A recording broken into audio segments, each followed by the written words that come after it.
memang di tahun-tahun awal, kalau bisa saya bilang, Prabowo ini tidak mau mencoba-coba untuk komponen ekonomi yang baru gitu kan. Makanya memang mungkin titipan Pak Jokowi juga gitu kan.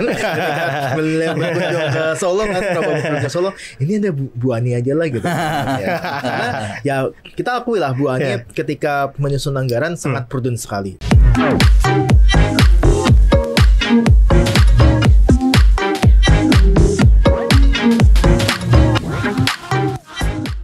Selamat datang di podcast Cuap-Cuap Cuan, namun spesial pada hari ini, spesial pelantikan Presiden dan juga Wakil Presiden terpilih. Saya Bram Budia Prabowo, pada hari ini tidak sendirian, tentunya ada rekan saya. Saya Muhammad Iqbal, Managing Editor CNBC Indonesia. Dan tentunya narasumber kita di hari ini. Ya, saya Nalul Huda, saya dari Celios. Nah, kita pastinya akan membahas begitu ya, Mas Huda dan juga Mas Iqbal, terkait bagaimana pelantikan yang tentunya sudah berlangsung pada hari ini, di pagi hari tadi, terkait yang mana kita sudah berganti Presiden dan juga Wakil Presiden. Ada Bapak Prabowo Subianto yang menduduki sebagai RI1 dan Mas Gibran Raka Buming Raka yang menduduki posisi sebagai RI2. Bagaimana Mas Huda, perasaannya, lalu apa yang perlu diungkapkan dari momentum pelantikan di hari ini, Mas Huda? Ya, tentu kita pertama mengucapkan selamat ya bagi Pak Prabowo dan Mas Gibran yang sudah resmi dilantik menjadi Presiden dan Wakil Presiden. Nah, ini sesuai tagline juga sebenarnya 2024 ganti presiden gitu kan. Ya memang ini sudah saatnya ganti juga gitu kan. Dan saya harap sih sebenarnya membawa rekonsiliasi baik itu politik maupun ekonomi yang saya rasa ini bisalah membawa perubahan yang memang cukup baik ke depannya gitu. Saya harap bukan seperti itu gitu. Karena pasti dari kita semua ini optimis untuk menyambut presiden dan wakil presiden baru gitu. Oke, bisa membawa perubahan. Itu harapan dari hampir seluruh masyarakat Indonesia saat ini begitu ya. Nah, kalau masalah perubahan apa sih Mas Iqbal begitu ya, yang juga mengamati di redaksi terkait bagaimana 10 tahun Presiden Jokowi menjadi presiden, perubahan apa yang tentunya diperlukan saat momentum pergantian presiden ini? Ya, tentu kan 10 tahun Pak Jokowi dengan 2 wakil presiden ya, Mas Huda ya, Pak JK dan Pak Ma'ruf Amin, tentu sudah banyak sekali yang beliau kerjakan. Terlepas dari mungkin ada noda di akhir-akhir kepemimpinan beliau, tapi kita tidak bisa menutup mata juga bahwa di 9,5 tahun mungkin ya, Mas Huda ya, dan Bram juga kita lihat sendiri banyak sekali perubahan yang beliau lakukan, terutama dari sisi infrastruktur, itu yang paling terlihat ya, dari jalan tol, bendungan, dan pelabuhan segala macam. Kemudian juga ada beberapa mega proyek yang sudah jadi seperti kereta cepat, IKN ya, yang tentu dengan ada kepemimpinan yang berganti ini kan tentu masyarakat juga menunggu ya, apakah mega proyek ini akan dilanjutkan gitu kan dengan kecepatan yang sama atau mungkin dilanjutkan tapi ya dengan kecepatan yang lebih rendah gitu ya, karena atau mungkin mangkrak gitu. Atau mungkin mangkrak tapi kita berharap tentu tidak ya. Tentu tidak berharap gitu ya, karena kalau mangkrak repot lagi gitu kan, nanti masalah hukum segala macam. Tapi karena Prabowo dan Gibran juga tentu punya banyak janji ya, dan visi misi dan program yang harus mereka jalankan gitu. Nanti mungkin Mas Huda pasti bisa lebih cerita lah soal ya duitnya ada apa enggak gitu, kira-kira itu.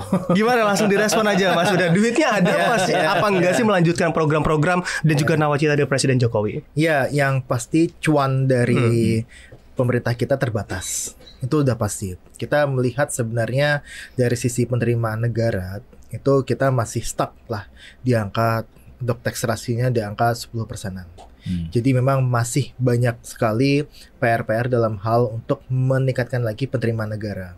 Nah, ketika kita ngomongin penerimaan negara, kita pasti ngomongin mengenai buat apa sih uang tersebut gitu kan? Buat apa sih cuan tersebut gitu. Nah, memang kalau kita lihat untuk tagline-nya sendiri kan Prabowo Gibran kan melanjutkan gitu, atau yang melanjutkan ya kalau salah ya mengusung keberlanjutan juga. Mengusung keberlanjutan sebagainya gitu, keberlanjutan mengenai IKN, mengenai pembangunan infrastruktur fisik dan sebagainya. Nah, memang kalau kita lihat dari sisi infrastruktur fisik ya, ini memang Pak Jokowi sendiri bisa dibilang banyak melakukan perubahan. Jadi seperti sampaikan Mas Iqbal juga gitu. Nah, tapi memang kalau untuk dilanjutkan dengan tagline Prabowo yang dia keberlanjutan, ditambah lagi program yang super duper besar cuannya Mas, atau anggarannya. Nah, kita melihat nih kayak makan bergizi gratis saja gitu kan. Itu kan 71 triliun untuk tahun pertama gitu. Kalau kita lihat untuk 100% itu sampai 450 triliun. Itu setara dengan pembangunan IKN. Nah, apakah memang itu cukup uang dari dompet kita? Itu masih jadi tanda tanya gitu kan. Karena kalau kita lihat dengan pengeluaran ataupun pemasukan yang sekarang ini, itu defisit APBN itu udah mencapai 2,5% yang ditargetkan di APBN 2025. Nah, ini kalau misalkan ditambah lagi dengan penerimaan yang masih cekap, itu otomatis defisit akan melebar, hutang akan nambah.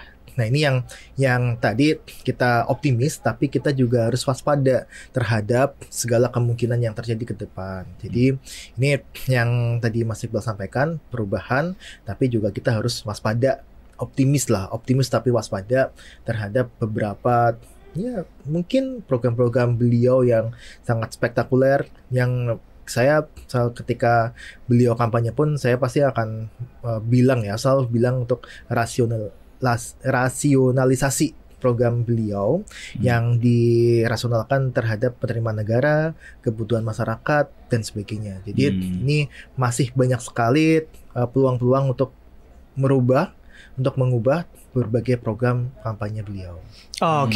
Oke, baik. Apakah dengan tentunya begitu rasionalisasi yang juga diharapkan begitu dalam semua program-program yang juga dikampanyekan saat Prabowo Gibran di momentum kampanye, ini juga menjadi hal yang perlu disesuaikan kembali begitu dengan keadaan Mas Iqbal ke depannya? Ya, kita lihat sendiri ya beberapa indikator ya Mas Huda ya, misalkan deflasi 5 bulan terakhir, kemudian juga penurunan kelas menengah, kemudian juga tensi geopolitik yang saya rasa makin tinggi ya, terutama di Palestina.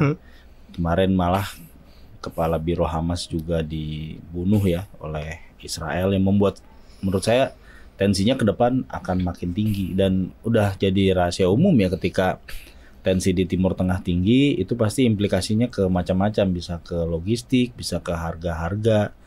Jadi memang Pak Prabowo mewarisi banyak hal yang menurut saya berat ya bagi beliau ketika tadi beliau sudah sah menjadi presiden, itu masalahnya langsung banyak gitu. Jadi setelah nanti misalkan dijadwalkan pengumuman menteri dan wakil menteri, pasti besok setelah pelantikan itu tidak ada waktu untuk senang-senang karena masalahnya banyak dan berat.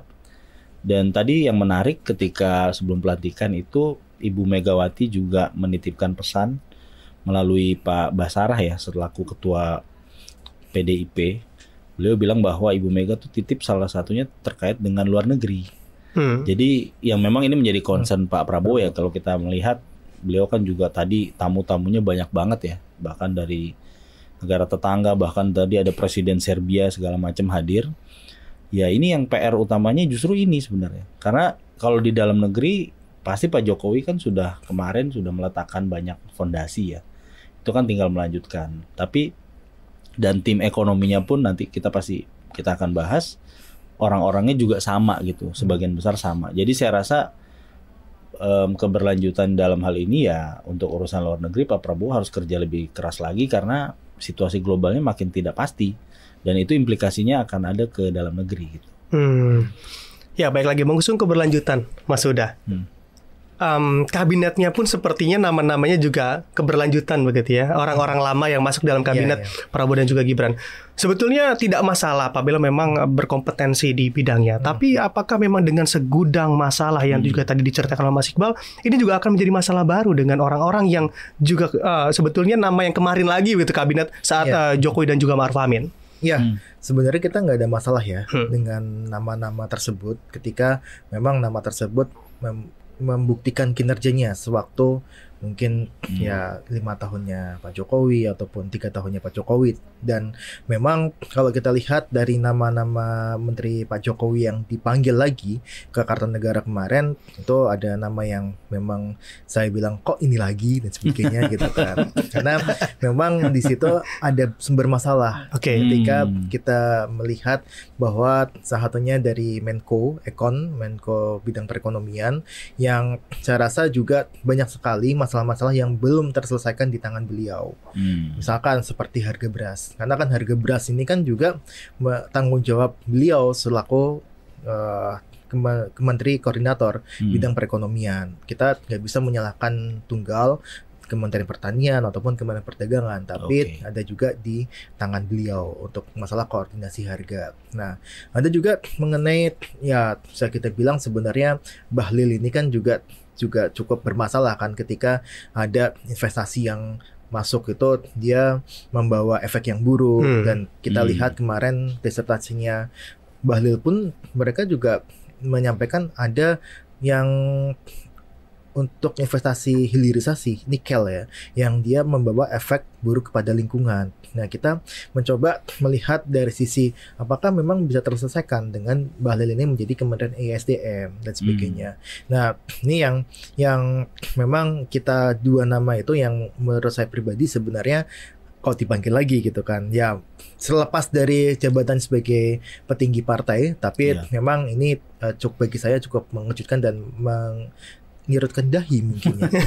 Apa dipanggil lagi gitu kan. Tapi kalau nama-nama seperti Bu Ani dan sebagainya, ketika kita lihat nama-nama yang beredar sebelum Bu Ani dipanggil ini kan kita sangat-sangat nggak familiar ya, tapi ini kan bukan dari fiskal dan sebagainya gitu kan. Kita lihat ada nama BGS, Pak Tiko Kartiko, Wamen BUMN, kemudian ada Mas Tommy sebagai Wamen Q2 ya, Wamen Q2 gitu kan. Kita mungkin familiar dengan namanya, tapi ketika lihat kemampuan mereka untuk mengelola anggaran seperti apa belum teruji. Nah, memang di tahun-tahun awal kalau bisa saya bilang Prabowo ini tidak mau mencoba-coba untuk komponen ekonomi yang baru gitu kan. Makanya memang mungkin titipan Pak Jokowi juga gitu kan. Beliau berkunjung ke Solo kan, Prabowo berkunjung ke Solo, ini ada Bu Ani aja lah gitu. Karena ya kita akui lah Bu Ani ketika menyusun anggaran sangat prudent sekali. Sangat prudent sekali dengan hutang, dengan kita melihat dari sisi keseimbangan primer ya, yang dia dari minus hingga mau menjadi positif. Artinya memang ini secara anggaran sangat baik sekali, dan itu yang dibutuhkan oleh Prabowo di masa-masa awal pemerintahannya. Nah, tidak mau mencoba-coba begitu ya. Saya ambil key pointnya di sana. Sebetulnya tidak mau mencoba-coba atau karena memang koalisi partainya besar begitu ya, utang budi politiknya juga akan besar, sehingga nama-nama ataupun ekspektasi terhadap zakon politik di tanah air kita itu menjadi lebih sulit, Mas Iqbal. Gimana kacamata redaksi? Ya, kalau zakon itu kan janji yang diungkapkan oleh elit-elit Gerindra ya. Jadi dalam beberapa wawancara tuh mereka bilang bahwa ya Pak Prabowo akan menyusun kabinet yang zakon ya. Zakon ini kan ahli di bidangnya. Kalau dari beberapa nama memang ahli di bidangnya, iya saya sepakat. Misalkan Prof. Yusril. Prof. Yusril menjadi Menteri Koordinator Bidang Hukum dan HAM. Sangat layak karena beliau pun dulu pernah menjadi menteri di situ, beliau juga guru besar bidang hukum, sangat pas. Atau misalkan kemarin Pak Natalius Pigai, wakil Papua yang dulu Komnas HAM, nanti jadi menteri bidang HAM katanya. Jadi untuk beberapa pos sih saya rasa memang zakon ya, tapi kan banyak juga yang memang ya tidak perlu zakon juga ya, karena memang ini bagian dari politik yang akomodatif. Ya mau tidak mau kan pasti akan banyak orang yang tidak zakon gitu, tidak ahli, tapi dia menjadi menteri atau wakil menteri atau kepala badan, wakil kepala badan. Ini menurut saya keniscayaan ya.